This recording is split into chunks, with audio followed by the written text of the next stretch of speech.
감사합니다. 오늘 우리에게 주실 하나님의 말씀은 고린도전서 6장 1절부터 11절까지 말씀입니다.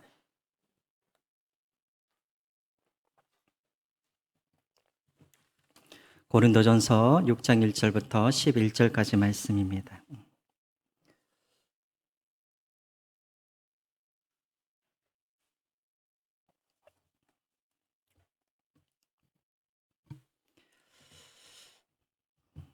우리 한 절씩 교독하겠습니다. 너희 중에 누가 다른 이와 더불어 다툼이 있는데 구태여 불의한 자들 앞에서 고발하고 성도 앞에서 하지 아니하느냐? 성도가 세상을 판단할 것을 너희가 알지 못하느냐? 세상도 너희에게 판단을 받겠거든 지극히 작은 일 판단하기를 감당하지 못하겠느냐? 우리가 천사를 판단할 것을 너희가 알지 못하느냐? 그리하거든 하물며 세상 일이라. 그런즉 너희가 세상 사건이 있을 때 교회에서 경히 여김을 받는 자들을 세우느냐? 내가 너희를 부끄럽게 하려 하여 이 말을 하노니 너희 가운데 그 형제 간의 이 일을 판단할 만한 지혜 있는 자가 이같이 하나도 없느냐?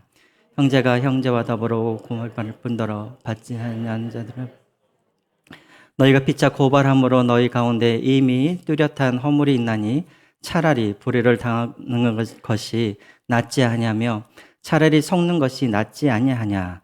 너희는 불의를 행하고 속이는구나. 그는 너희 형제로다. 불의한 자가 하나님의 나라를 유업으로 받지 못할 것 줄을 알지 못하느냐. 미혹을 받지 말라. 음행하는 자나 우상 숭배하는 자나 간음하는 자나 탐색하는 자나 남색하는 자나 도적이나 탐욕을 부리는 자나 술 취하는 자나 모욕하는 자나 속여 빼앗는 자들은 하나님의 나라를 유업으로 받지 못하리라. 같이 읽겠습니다. 너희 중에 이와 같은 자들이 있더니 주 예수 그리스도의 이름과 우리 하나님의 성령 안에서 씻음과 거룩함과 의롭다 하심을 받았느니라. 아멘. 네, 여러분 반갑습니다. 요즘에 그 조그만한 그런 일도 또 서로 이렇게 소송하는 그런 일들이 많이 있습니다. 제가 설교를 준비하기 위해서 이렇게 좀 조사를 해봤더니 작년에 서로 이렇게 고발하고 소송하는 건이 한 달에 평균 4만 5천 건 정도 된다고 해요. 4만 5천 건. 그리고 그래서 이제 작년에 총 계산을 해봤더니 소송 건들이 50만 건이 넘었다고 합니다. 고발하고 소송하고. 근데 대부분들이 다 보면은 아주 사사로운 것들이 많이 있다 그래요. 위층에서 자꾸만 이렇게 떠들어가지고 내가 불면증에 걸렸다고 해서 소송하는 분들도 계시고, 또 우리 땅을 밟았다고 또 소송하는 분들도 계시고. 자, 이렇게 하다 보니까는 이 경찰과 검찰이 다른 범죄라든가 다른 큰 일들을 많이 이렇게 다루어야 되는데, 이 소송건 때문에 그 일 처리하는 일하고 정작 중요한 일들을 하나도 못 한다라는 거예요. 근데 그 이유 중에 하나가 뭐냐면 이제 요즘에 변호사들이 많이 나오잖아요. 이제 요즘 로스쿨 하면서. 변호사들은 많아지는데 일거리가 없으니까 이제 변호사들이 이제 그렇게 조장하는 경우들이 많이 있다고 해요. 예를 들자면, 예를 들어서 집사님한테, 아니, 그거 소송하면은 집사님 한 500원 벌 수 있습니다 하면은 집사님 같으면 안 하겠습니까? 아니, 나는 그냥 500 이른 줄 알았는데 소송을 하면 500을 얻을 수 있다고 그러니까 당연히 또 소송을 하겠죠. 이런 일들이 상당히 우리나라에 많다고 해요. 자, 그런데 여러분 이것이 세상에만 그런 것이 아니라 교회 안에도 그런 일들이 상당히 많이 있습니다. 여러분들도 잘 알고 계시죠. 목사님이 성도를 고소하고 또 성도들이 목사님을 고소하고 또 장로님들끼리 또 어떤 교회는 교회가 교회를 고소하기도 하고 또 성도가 교회를 고소하는. 그래서 전에 있던 교회에 이제 저희 청년부 담당 목사가 이제 변호사랑 목사랑 견임을 하고 있는 그런 목사가 있었는데 지금도 사역을 하고 있습니다. 그 친구가 이야기하는데 요즘에 너무나 많이 교회 안에서 그런 소송건이 많아가지고 요즘에는 이제 교회 문제를 전담하는 그런 변호사, 그리고 교회 문제만 전담하는 그런 로펌이 생겼다고 해요. 얼마나 소송이 많은지. 그 정도로 심각하다라고 합니다. 오늘 고린도 교회도 마찬가지입니다. 고린도 교회 안에도 지금 어떤 문제가 있냐면 교회 안에서 성도가 성도를, 형제가 같은 형제를 그렇게 세상의 법정에 이제 고소한 그런 일들이 있었다라는 것이죠. 근데 사도 바울은 이것을 간단하게 넘기지 않았습니다. 아주 이것은 심각한 문제라고 사도 바울은 생각을 했고, 그래서 오늘 말씀 안에 이제 그 부분들을 이제 다루고 있습니다. 우리 1절 한번 보겠습니다. 1절. 너희 중에 누가 다른 이와 더불어 다툼이 있는데 구태여 불의한 자들 앞에서 고발하고 성도 앞에서 하지 아니하느냐. 야, 여러분 여기서 다툼이라는 것은 고린도 교회 안에 있는 이제 다툼을 말하는 것이죠. 자, 그런데 이 다툼은 무슨 큰 문제나 아니면 심각한 그런 문제가 아닙니다. 이제 앞으로 우리가 보겠지만 2절에서는 이것을 뭐라고 말을 하냐면 지극히 작은 일이라고 그렇게 이야기를 합니다. 그리고 3절에서는 뭐라고 그러냐면 세상 일이라고 말을 해요. 여기서 말하는 세상 일이라는 게 뭐냐면 그냥 일상에서 일어날 수 있는 그런 사소한 일들이라는 것이죠. 그리고 여러분 7절과 8절에 보시면 이제 속이다라는 단어들이 많이 나오는데 그러니까 지금 이 다툼은 속여서 일어나는 일이라는 것이죠. 근데 여기서 말하는 이 속이다라는 이 헬라의 원어 뜻을 보면은 이제 무엇과 관련되어 있냐면 돈, 재물, 이것과 관련된 속임을 말하는 것입니다. 자, 그러니까 지금 이 일은 어떤 일이냐면, 성도들 간에 어떤 일이 벌어졌냐면, 이제 어떤 돈 문제로 인하여서 지금 다툼이 일어난 것인데, 이것이 어떤 큰 문제가 아니라, 교회 안에서도 해결할 수 있는 그런 문제임에도 불구하고, 이제 이것을 세상 법정에 가지고 나아갔다라는 것입니다. 지금 사도 바울이 지금 심각하게 여기는 건 뭐냐면, 성도들 안에 이 다툼이 일어났다. 이것 때문에 지금 심각하게 여기는 게 아니에요. 여러분 교회 안에는 사람들이 모여있기 때문에 당연히 무엇이 있습니까? 다툼이 있죠. 갈등이 있는 것이죠. 근데 지금 사도 바울이 지금 심각하게 여기는 것은 무엇이냐면 이 갈등의 문제를 어디로 가지고 갔다라는 거예요? 세상의 법정으로 가지고 나아갔다라고 되어 있습니다. 1절에 보면 세상의 법정이라는 말은 없지만 거기에 보시면 1절 중간에 보시면 뭐라고 나와 있습니까? 불의한 자들 앞에서라고 되어 있죠. 불의한 자들. 여기서 불의한 자들이라는 건 뭐냐면 뭐 세상에서 도덕적으로 문제가 있다라는 말이 아니라 하나님이 보셨을 때 아직 하나님을 믿지 않는 자들, 하나님께서 아직 의롭다라고 말씀하시지 아니하시는 자들, 그러니까 불의한 자들, 이들을 말하는 것이죠. 이들은 누구냐면 바로 세상의 그런 어떤 재판장들, 이들을 그렇게 이렇게 말을 하고 있습니다. 불의한 자들. 그러니까 여기서 나쁘다는 의미가 아니라 하나님을 믿지 않은 세상의 재판장들 앞에 왜 너희들이 고발을 하느냐라고 지금 그렇게 이야기를 하고 있는 것이죠. 사도 바울이 지금 이렇게 책망하고 하는 그런 이유가 있습니다. 여러분 당시 사도 바울이 활동하던 그 당시에도 여러분 유대인 랍비들도 어떻게 그 유대인들에게 가르치냐면 어떤 교회 회당 안에 그리고 유대인끼리 어떤 문제가 생겼을 때 이것을 갖다가 세상의 재판장 앞에 가지고 나아가는 것을 부끄러운 일이라고 그렇게 가르쳤었습니다. 랍비들도. 왜 그렇습니까? 세상 사람들은 어떤 사람들이에요? 할례를 받지 않는 사람들이잖아요. 그렇죠?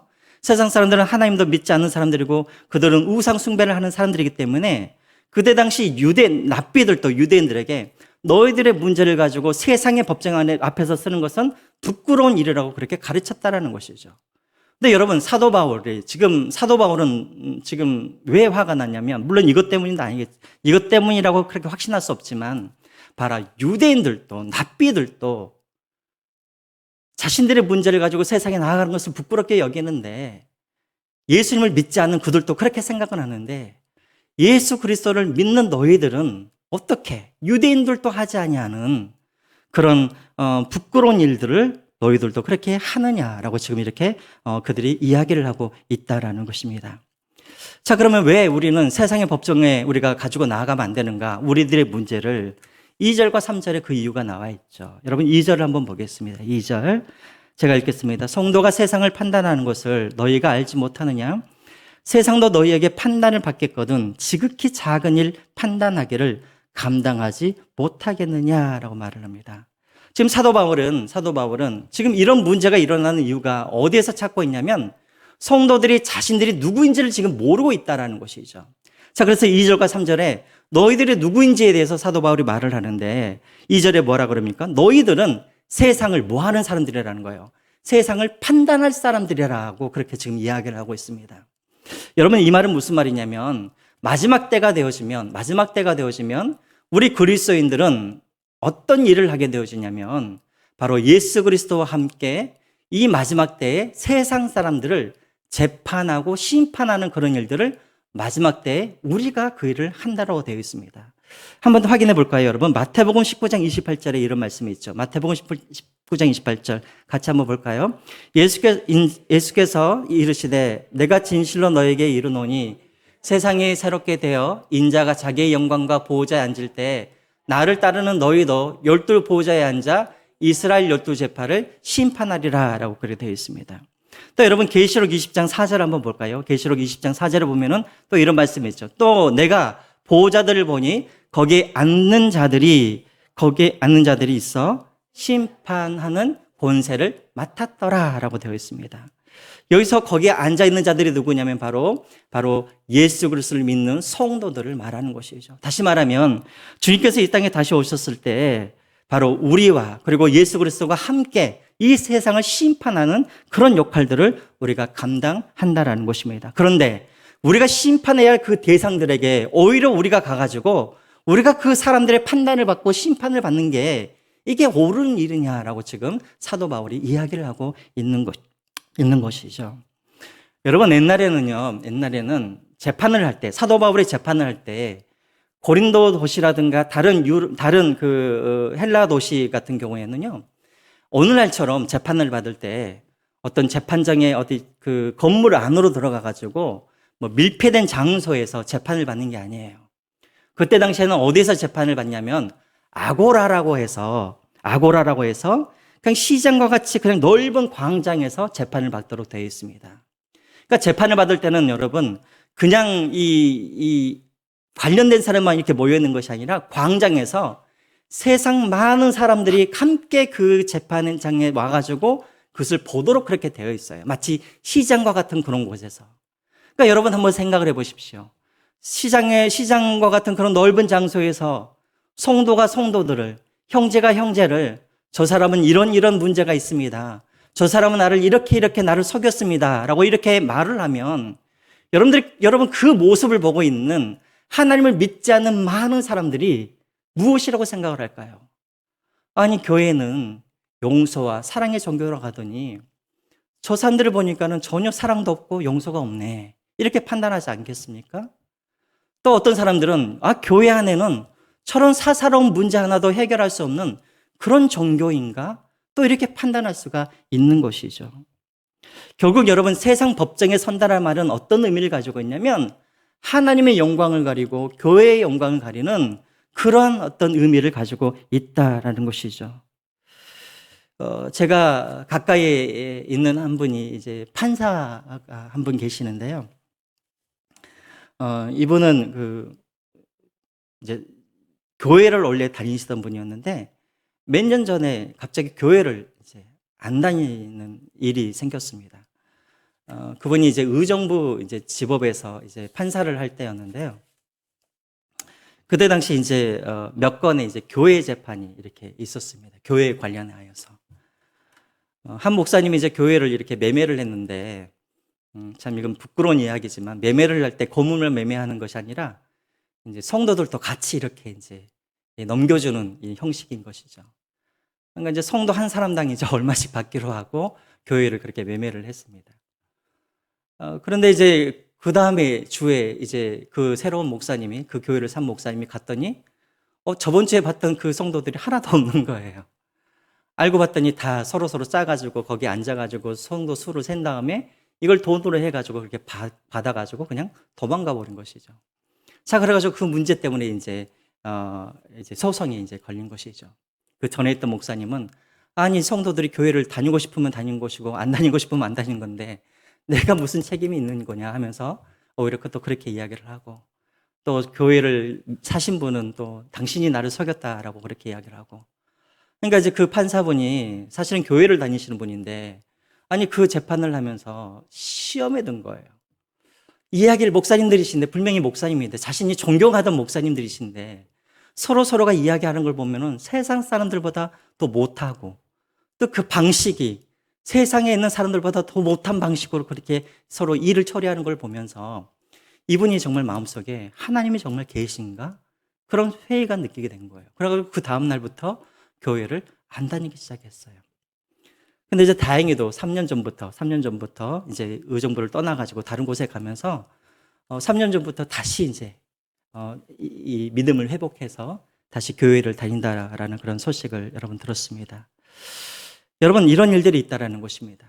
세상에 나아가서 당시에 고린도 이 도시에서 재판을 한다라는 것은 그냥 우리끼리 뭐 옳고 뭐 못함을 따지는 일이 아니라 세상 사람들 가운데 나의 우리의 치부를 그렇게 드러내는 하나님의 영광을 가리는 그런 일들이라는 것이죠. 그런데 이 사람들이 그러면 포기를 해야 되는데 그러하지 않은 이유가 무엇입니까? 그 조그만한 그런 그거 하나 때문에, 자존심 하나 때문에 하나님의 영광이 가려지고 교회의 영광이 가려지는 것에 대해서 전혀 이들은 상관이 없이 생각을 했다는 것이죠. 또 여러분, 우리는 어떤 사람들입니까? 여러분 3절을 한번 보시기 바랍니다. 3절을 보시면 우리가 천사를 판단할 것을 너희가 알지 못하느냐? 그러하거든 하물며 세상 일이랴. 우리는 어떤 사람들이냐면 단순히 이 마지막 시대에 우리는 사람들만 심판하는 사람들이 아니라 우리는 누구까지도 심판하는 사람들이에요. 천사까지도 우리는 심판하는 사람들이라는 것이죠. 근데 여러분, 여기서 우리가 한 가지 오해하지 말아야 할 것은 우리가 모든 천사를 다 심판하는 건 아니에요. 어떤 천사를 말하는 걸까요? 바로 악한 천사들을 말하는 것이죠. 여러분, 하나님께서 만드신 피조물들 중에 가장 높은 지위를 갖고 있는 존재가 바로 천사인 거예요. 그래서 천사를 사실은 우리가 판단할 수는 없어요. 그렇지만 어떤 천사는 판단할 수가 있냐면 바로 악한 천사들, 그런 천사들은 판단할 수가 있다는 것이죠. 베드로후서 2장 4절에 그런 말씀이 있습니다. 베드로후서 2장 4절에 보면은 하나님이 범죄한 천사들을 용서하지 아니하시고 지옥에 던져 어두운 구덩이에 두어 심판 때까지 지키게 하셨으며 라고 되어 있습니다. 하나님의 마지막 때가 되어지면 바로 우리와 예수 그리스도를 통해서 하나님은 사단과 마귀들을 심판하시는 그런 일들을 하신다라는 것이죠. 자, 우리가 바로 그런 사람들이라는 것입니다. 우리는 누구인가? 우리는 예수 그리스도와 함께 하나님의 나라를 상속받을 자들이고, 우리는 누구이냐면 우리는 이 세상 사람들을 마지막 시대에 우리는 예수 그리스도와 함께 그들을 심판하고 천사들을 심판할 그런 사람들이라는 것이죠. 그런데 그런 우리가 오히려 세상 사람들 앞에 가가지고 그들 앞에 가서 그들에게 심판을 받는 것은 옳지 않는 일이라는 것입니다. 그리고 또 한 가지, 이들이 또 책망하는 이유가 있습니다. 바로 5절과 6절인데요. 제가 5절과 6절 한번 제가 읽어보겠습니다. 5절과 6절. 내가 너희들을 부끄럽게 하려 하여 이 말을 하노니 너희 가운데 그 형제 간의 일을 판단할 만한 지혜 있는 자가 이같이 하나도 없느냐? 형제가 형제와 더불어 고발할 뿐더러 믿지 않은 자들 앞에서 하느냐라고 되어 있습니다. 지금 왜 사도 바울이 또 이 고린도 교회를 책망하고 있냐면, 여러분, 지금까지 고린도 교회들이 자신들의 무엇을 자랑을 많이 했었습니까?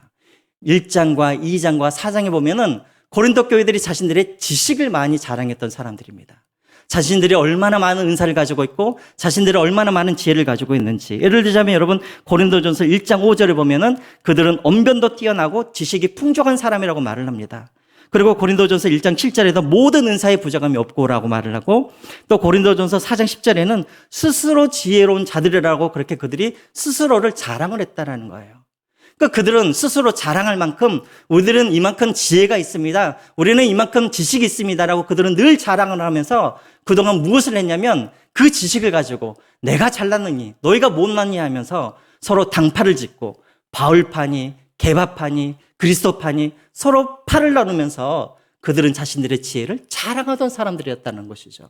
그런데 실제로 교회 안에 이런 일들이 있었을 때에는 너희 중에 그렇게 지식을 자랑하고 지혜를 자랑하면서 이 문제 하나를 어떻게 해결하지 못하느냐라고 오히려 그들을 지금 꾸짖고 있다라는 것입니다.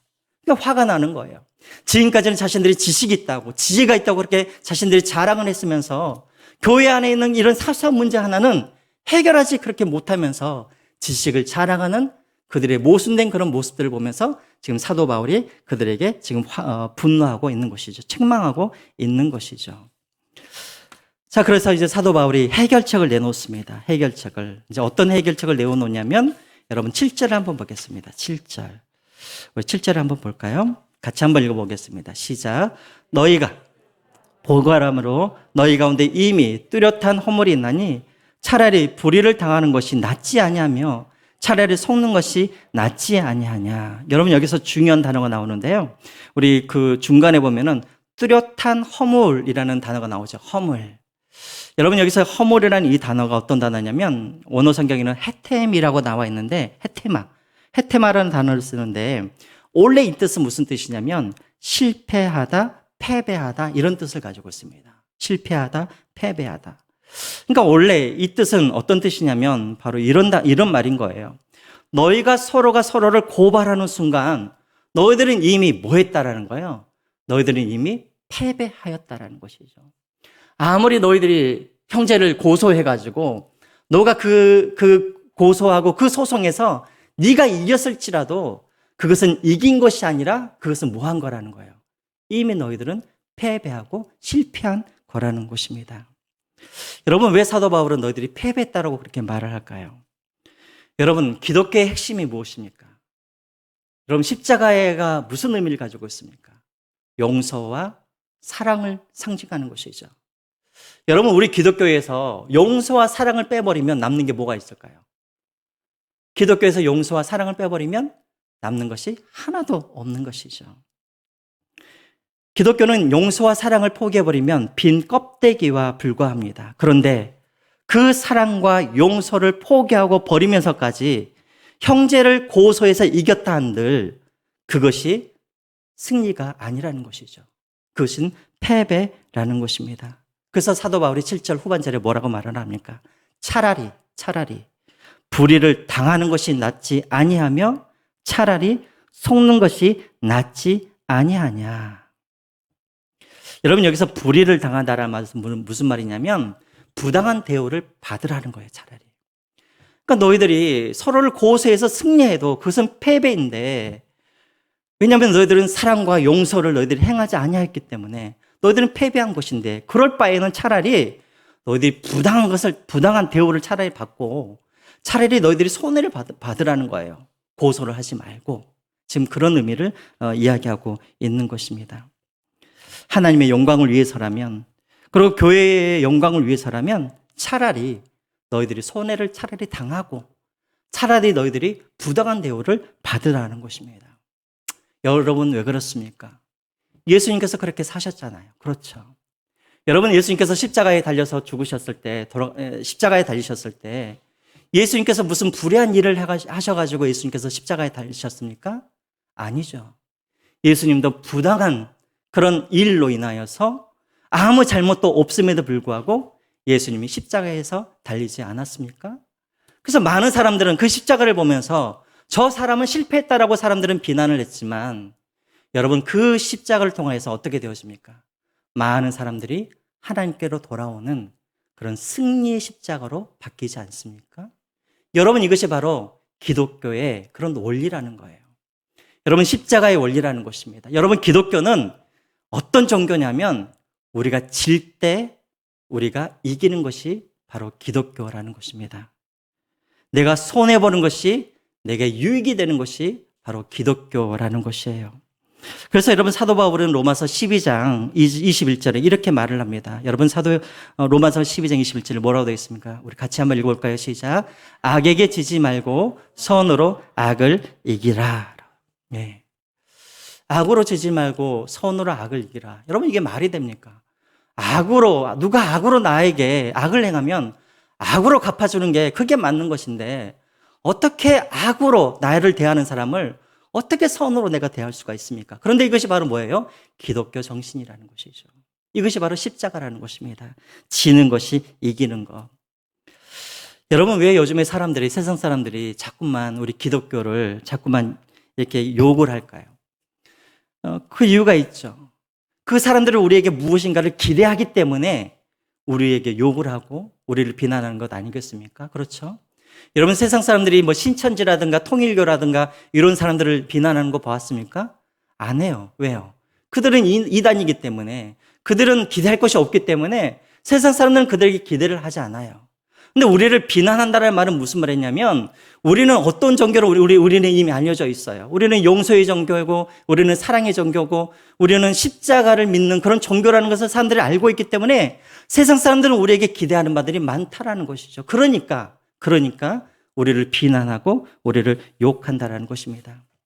옛날에도 그랬죠. 여러분, 몇십 년 전만 해도 교회를 다닌다 그러면 이 동네 가게에서 외상도 주고, 왜냐하면 교회에 다닌다라는 그것이 신용장이 되어서 돈도 빌려주고, 그런 때가 있었다고 합니다. 근데 요즘에 여러분 세상 사람들이 교회를 그렇게 바라봅니까? 아니죠. 교회를 신뢰하지 못하죠. 왜 그렇습니까? 교회와 세상이 똑같기 때문에 그렇다는 것이죠. 세상은 교회에게 다름을 원하지만 세상과 교회가 요즘에는 그 세상과 다르지 않기 때문에 오늘날 많은 세상 사람들이 교회를 신뢰하지 못하고 교회를 비난한다는 것이죠. 세상과 교회가 다르지 않기 때문에. 여러분, 교회의 능력과 힘은 어디서 나오게 되었냐면 여러분 다름에서 나오는 거예요. 거룩에서 나오는 거예요. 우리가 다르기 때문에 우리가 능력이 있는 것이고 다르기 때문에 우리가 힘이 있는데 오늘 이 시대에는 우리가 전혀 세상과 다르지 아니하고 세상과 구별되지 않기 때문에 세상 사람들도 우리를 두려워하지 아니하고 우리를 비난하고 우리를 책망하고 있다는 것입니다. 자, 그래서요 여러분 사도 바울이 이제 무서운 경고를 합니다. 여러분 9절과 10절을 한번 보겠습니다. 9절과 10절 같이 한번 읽어볼까요? 9절과 10절 같이 한번 읽어보겠습니다. 시작. 불의한 자가 하나님의 나라를 유업으로 받지 못한 줄을 알지 못하느냐. 미혹을 받지 말라. 음행하는 자나 우상 숭배하는 자나 간음하는 자나 탐색하는 자나 남색하는 자나 도적이나 탐욕을 부리는 자나 술 취하는 자나 모욕하는 자나 석여 빼앗는 자들은 하나님의 나라를 유업으로 받지 못하리라. 여러분 여기서 참 무서운 말이 나와요. 뭐라고 그러냐면 불의한 자들은 하나님의 나라를 유업으로 받지 못한다고 말을 해요. 자, 그런데 여러분 저를 한번 보세요. 지금 이 말은 지금 사도 바울이 이 편지를 누구에게 지금 전하고 있습니까? 지금 고린도 교회에 이 편지를 쓰고 있는 것이죠. 그렇다면 여러분 지금 9절과 10절은 지금 누구에게 하고 있는 말이냐면 하나님을 믿지 않는 자들에게 지금 말을 하고 있는 것이 아니라 하나님을 믿는 자들에게 지금 이야기를 하고 있는 거예요. 하나님을 믿는 너희들 중에도 누가 있냐면 불의한 자들이 여전히 너희들 안에 있고 그러한 자들은 하나님의 나라를 상속받지 못한다라고 말을 하고 있습니다. 자, 그렇다면 여러분 여기서 불의한 자란 누구를 말하는 거냐면 첫 번째로 바로 형제가 형제를 지금 소송하고 고소하고 있는 그 사람들을 불의한 자라고 지금 그렇게 이야기를 하고 있는 거예요. 8절에 보시면 그렇게 나와 있습니다. 자, 왜 이들이 불의한 자인가? 왜 이들이 하나님께 용서받지 못할 정도로 그렇게 잘못된 자들인가? 여러분 아까 제가 뭐라고 그랬습니까? 이 사람들은 어떤 사람들이에요? 하나님의 영광이 자기들이 이 형제를 고소하게 되어지면 하나님의 영광이 땅에 떨어진 줄 알면서도 또 교회의 영광이 가려질 줄 알면서도 그것을 돌이키지 아니하고 자신들의 유익을 위해서 자신들의 자존심을 위해서 하나님의 영광이 가려지든지 말든지 교회의 영광을 가려지든지 말든지 자신들의 유익을 취하는 이 사람들을 지금 사도 바울은 불의한 자다라고 그렇게 이야기를 하고 있다라는 거예요. 마치 고린도 도시에 하나님을 믿지 않는 자들처럼 수단과 방법을 가리지 아니하고 자신들의 자존심을 지키기 위해서 그리고 자신들의 어떤 유익을 위해서 수단과 방법을 가리지 아니하는 그런 고린도 사람들과 똑같은 바로 이 사람들을 보면서 너희들은 불의한 자이고 그런 너희들은 뭐라는 거예요? 하나님의 나라를 상속받지 못할 자라라고 그렇게 이야기를 합니다. 그리고 이런 자들은 누구와 똑같냐면 교회 안에 이런 사람들과 똑같다라는 거예요. 여러분 고린도 교회 안에는 말로는 예수님을 믿는다고 말을 하지만 여전히 9절과 10절 말씀처럼 그러한 죄를 짓고 있는 사람들이 여전히 많이 있었습니다. 어떤 사람이 있었냐면 9절을 보시면 음란을 행하는 자들, 그 여전히 우상 숭배하는 자들, 그리고 간음하는 자들, 그리고 탐색하고 남색하는 자들. 여러분 여기서 탐색하고 남색하는 자들이라는 건 누구를 말하냐면 동성연애를 하는 사람들을 말하는 거예요. 특별히 여기서 탐색하다라는 말은 무슨 말이냐면 마치 길거리에서 몸을 파는 그런 창녀들처럼 어떤 남자들이 사랑을 나누기 위해서 성관계를 하기 위해서 길거리에서 헤매면서 그런 사랑의 대상자를 찾는 그런 것을 말하는 것입니다. 또 10절을 한번 보십시오. 10절에 보면은 도적을 행하고 탐욕을 부리고 술 취하고 모욕을 하고 속여 빼앗는 자들, 이런 사람들은 불의한 자들이고 이런 사람들은 하나님의 유업을 받지 못한다라고 되어 있는 것입니다. 여러분 지금 이 사람들의 특징이 무엇이냐면 바로 입으로는 하나님을 믿는다고 하지만 여전히 옛사람의 그런 모습을 버려버리지 아니하고 여전히 예수님을 믿지만 여전히 옛사람의 그런 습관들, 그런 모양들을 버리지 않냐고 옛사람의 그런 모습으로 그렇게 하나님을 지금 섬기고 있는 이 사람들을 지금 말하고 있는 것입니다. 지금 여기서 말하고 있는 이 죄악들은 다 어디서 행하고 있냐면 고린도 도시에 있는 사람들이 너무나도 당연하게 여기면서 범하고 있는 그런 죄들이라는 거예요. 자, 그런데 이런 죄들을 고린도 교인들도 똑같이 그것을 죄의식을 가지지 않냐고 똑같이 범하고 있다라는 것이죠. 이 사람들이 바로 불의한 자들이라고 말하는 것입니다. 자, 여러분 여기서 우리가 한 가지 조심해야 할 게 있어요. 뭐냐면 목사님, 그러면은 지금 목사님은 행위의 그런 구원을 말하고 있는 것이 아닙니까? 라고 말할 수 있지만 여러분 지금 그 말이 아니라 이들의 열매가 그렇다라는 거예요. 이들의 열매. 여러분 내가 거듭났는지 내가 거듭나지 않았는지 내가 어떻게 우리가 알 수 있습니까? 어떻게 알 수 있어요? 우리 열매를 보면 알 수가 있는 것이죠. 지금 사도 바울이 9절과 10절에 이 말을 하고 있는 것은 너희들이 이 죄를 버려야 너희들이 구원을 받을 수 있다 이 말이 아니라 너희들 가운데 지금 너희들에게 있는 그런 열매를 한번 보라는 거예요. 어떤 열매가 맺어져 있는지. 성도가 성도를 교제하고 막 이렇게 소송을 하고 있고 우상을 섬기고 있고 여전히 탐욕을 부리고 있고 여전히 음란한 죄를 짓고 있고 이런 열매들이 너희 안에 있다면 너희들은 불의한 자들이고 너희들은 하나님께 버림받은 자라는 것을 너희들이 스스로 알아라는 거예요. 이런 열매들이 너희 안에 있다면 너희들은 구원받은 자들이 아니라는 말을 지금 하고 있는 것입니다. 그래서 여러분 지금 사도 바울은 여러분 9절에 보시면 그런 말을 해요. 9절을 다시 한번 볼까요? 그 중간에 보면 뭐라고 되냐면 불의한 자가 하나님의 나라를 유업으로 받지 못할 줄을 알지 못하느냐 미혹을 받지 말라라고 되어 있습니다. 여기서 말하는 미혹을 받지 말라라는 이 말은 무엇이냐면 내가 자꾸 이런 죄를 지으면서도 불구하고 자기 스스로는 어떻게 생각하냐면 그러함에도 불구하고 나는 교회를 다니고 있고 나는 하나님을 믿고 있기 때문에 나는 구원을 받을 수 있다라고 스스로 속지 말라라는 거예요. 이것이 바로 미혹을 당하지 말라라는 그런 의미인 것입니다. 여러분 우리도 마찬가지입니다. 우리도 세상을 살면서 내가 정말 구원을 받았는지 못 받았는지 나는 거듭났는지 거듭나지 않았는지 내가 어떻게 알 수가 있는가? 여러분 우리가 우리 안에 있는 그런 삶의 열매를 보면 우리가 알 수 있다는 것이죠. 여전히 내가 예수님을 믿기 전에 내가 살았던 것처럼 내가 세상을 속이고 내가 수단과 방법을 가리지 않냐고 내가 이득을 취하고 내가 음란한 죄를 범하고 여전히 내가 세상 사람들과 똑같이 내가 살고 있다면 전혀 내 삶 가운데 어떤 변화가 없고 열매가 없다면 여러분 우리는 우리 자신들의 믿음을 한번 의심해 보아야 된다는 거예요. 내가 거듭나지 않은 사람이 일 수도 있다는 것입니다. 지금 사도 바울이 9장과 10절에 지금 그 이야기를 하고 있는 것입니다. 그래서 사도 바울은 단순히 소송하는 이 문제가 우리가 보기에는 작은 일과 같지만 사도 바울이 보기에는 그 일은 어찌 보면은 구원받지 못한 사람들의 그런 모습이기 때문에 사도 바울이 지금 심각하게 그 일에 대해서 이야기를 하고 있는 것이죠. 자, 그래서 여러분 사도 바울이 다시 한번 이야기를 합니다. 너희들이 누구인지를 한번 보라는 거예요. 너희 안에 어떤 열매가 있어야 되는지를 한번 보라는 거예요. 그래서 결론적으로 11절에 이렇게 이야기를 합니다. 여러분 11절 한번 같이 한번 읽어보겠습니다. 시작. 너희 중에 이와 같은 자들이 있더니 주 예수 그리스도의 이름과 우리 하나님의 성령 안에서 씻음과 거룩함과 의롭다 하심을 받았느니라 라고 되어 있습니다. 우리는 어떤 사람들입니까, 여러분? 우리는 성령 안에서 죄 씻음을 받은 사람들입니다. 또 우리는 어떤 사람들입니까? 우리는 거룩한 하나님의 백성인 것이죠. 이 말은 무엇이냐면 우리는 세상과 구별된 사람이라는 것입니다. 그리고 또 우리는 어떤 사람이냐면 우리는 의롭다 하심을 받은 사람들이라는 거예요. 자, 이 말은 무엇이냐면 하나님과 우리는 이제는 교제하고 있는 그런 사람이라는 것을 지금 말하고 있는 것입니다.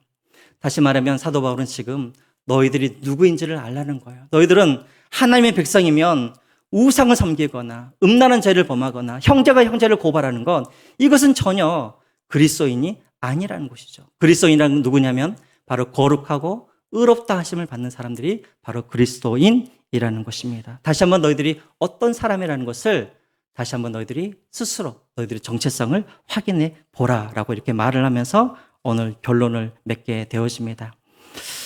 여러분 이제 결론을 맺겠습니다. 여러분 우리가 세상을 살아갈 때 우리가 어떻게 우리가 신앙생활을 우리가 승리하면서 살아갈 수가 있는가? 가장 중요한 것은 무엇이냐면 내가 누구인지를 항상 알아야 된다는 거예요. 내가 누구인지를. 지금 고린도 교회의 문제는 무엇이냐면, 지금 이 사람들의 문제는 무엇이냐면 자신들이 누구인지를 모르는 거예요.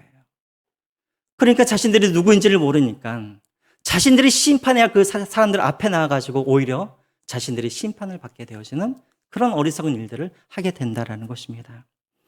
여러분 한번 생각을 해보세요. 여러분 삼성 그 이재용 회장 있지 않습니까? 이재용 회장. 여러분 이재용 회장이 돈 10,000원 손해 안 보려고 길거리에서 어떤 사람들과 다투고 있다라고 한번 상상을 해보세요. 여러분 이것이 얼마나 웃음거리입니까? 그렇죠? 신문에 날 일이죠. 그리고 이것은 삼성의 그런 이름을 더럽히는 그런 일 아니겠습니까? 아니 삼성의 그 이재용 회장이 무슨 돈이 없어가지고 10,000원 하나 그러니까 손해 안 보려고 사람과 싸운다? 이건 말이 아닌 것이죠. 근데 여러분 우리 그리스도인들은 삼성의 이재용 회장보다도 더 우리는 높은 지위를 갖고 있는 우리 사람들 아니겠습니까? 그렇죠. 우리는 삼성의 이재용 회장보다도 비교할 수 없는 그런 존귀하고 보배로운 사람들이 아니겠습니까?